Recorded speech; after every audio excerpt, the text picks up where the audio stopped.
Sir strength की नहीं, उनके पास वेपन्स नहीं है, उनके पास डीजल नहीं है, वो सप्लाई चेन्स नहीं है उनकी। बलोचों को क्या करना है, सिंपल सी बात है, मैं बता देता हूँ, और कोई बलोच भाई सुन रहा हो तो आपको पता ही है। फिर आप कहोगे कि मेरा नाम लेते हैं, फिर ट्रोल हो गए। देखिए मैं आपको बताता हूँ, सिंपल सी बात है, पाकिस्तानी ब्रिगेड है, ब्रिगेड को पानी भी चाहिए, ब्रिगेड को खाना भी चाहिए, असला बारूद भी चाहिए, जो उनके लोग जो चोटिल हुए उनको पीछे भी लाना है, फ्रेश लोगों को आना है। ये जो line of communication and supply है, कहीं से आ रहा है 20-50-100 किलोमीटर पीछे से, बस बलोच कुछ नहीं करेंगे, इन लाइंस को काटते रहेंगे, lines of communication, lines of supply, बस आपको यही करना है। तो वो अंदर घुस ही नहीं सकती, मतलब फौज उनकी, मतलब डीप नहीं जा सकती, फौज घुस के आइसोलेट हो गई। हाँ, घेर के मारेंगे। हाँ, आपको तो अगर ऐसी बात है सर, तो फिर तो they are as good as independent. देखिए मतलब तो यही हुआ, मैंने सर उसी की लड़ाई कर रहे हैं वो। हाँ, सर वो मैंने अभी डी फैक्टो डी जूरे बनाना चाहते हैं उसको। और आजकल मीम चल रहे हैं कि मान लीजिए जो है भारत जैसे ऑपरेशन ब्रेस्ट अटैक हुआ था, उस तरह से अपनी फौजें सीमा पर खड़ी कर दे, तो पाकिस्तान की फौज के पास डीजल नहीं है कि वो अपनी फौज जो है सीमा तक भेज सके।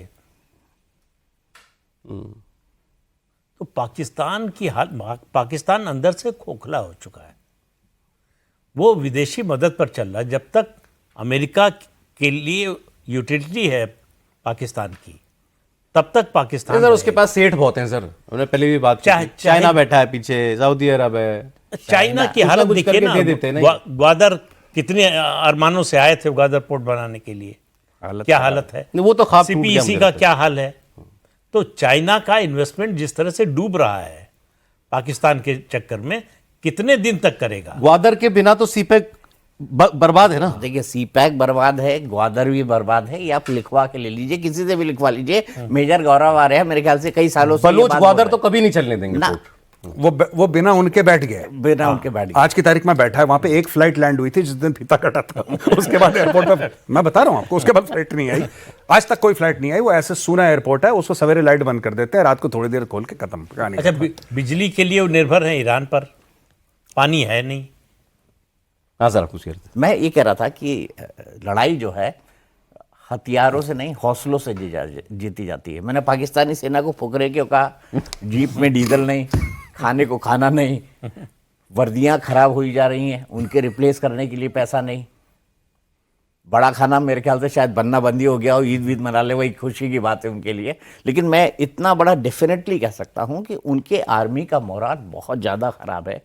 और उनकी जो कंडीशन है ना, जब आसिम मुनीर को पॉलिटिकल स्टेटमेंट देना पड़ा बलूच लोगों के इस पूरे के पूरे हमले के बाद, तो आप सोच सकते हैं जब आपका आर्मी चीफ एक्सक्यूजेस देने लगे, तब आप सोच लेंगे कि आपकी आर्मी की सिचुएशन क्या है। यही एक्सक्यूज दे रहे थे ना आसिम मुनीर की बलूचिस्तान पे हमला के। बाकी सब छोड़ दीजिए, हमारे अभिनंदन को छुड़ाने के लिए जो हुआ उसके बाद जो रिएक्शन था पाकिस्तान के अंदर, उनकी नेशनल असेंबली में जो बातें कही गई, उसी से अंदाजा लगा लीजिए कि उनकी हालत क्या है। सर एक जनवरी से, एक आपको डेटा देता हूँ, हालत सोचिएगा देश की पाकिस्तान की क्या है। 1 जनवरी इस 25 से लेकर के 15 मार्च, 3.5 महीने में 1140 लोग मर चुके हैं आतंकवादी हमलों में। दैट कम्स अराउंड टू 350 लोग हर महीना। 350 लोग हर महीने मर रहे हो अगर बॉम्ब ब्लास्ट में और ऐसे हमलों के अंदर, तो आप अंदाजा लगा लीजिए किसकी रेट चलती है पाकिस्तान के अंदर इस वक्त। Who is ruling? और इनको चैंपियंस ट्रॉफी करवानी थी। आप प्रायोरिटीज देखिए, उसमें भी घाटा हो गया।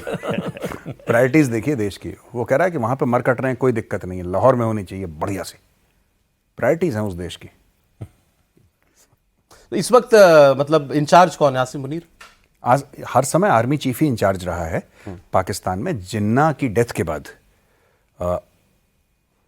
आपके कॉन्स्टिट्यूशन की कोई वैल्यू नहीं रही है, और आपका जो भी मिलिट्री डिक्टेटर आया है उसने कॉन्स्टिट्यूशन फाड़ के फेंका है डस्टबिन में, दूसरा अपने मन का बनाया है। और यही चीज़ है बस पाकिस्तान में, आर्मी की चलती है हर चीज़ में। आर्मी जब लोग बिल नहीं देते तो ये rangers is officered by the Pakistan army. अच्छा, जो रेंजर्स हैं इनका, उनमें ऑफिसर पाकिस्तानी आर्मी के डेपुटेशन में जाते हैं।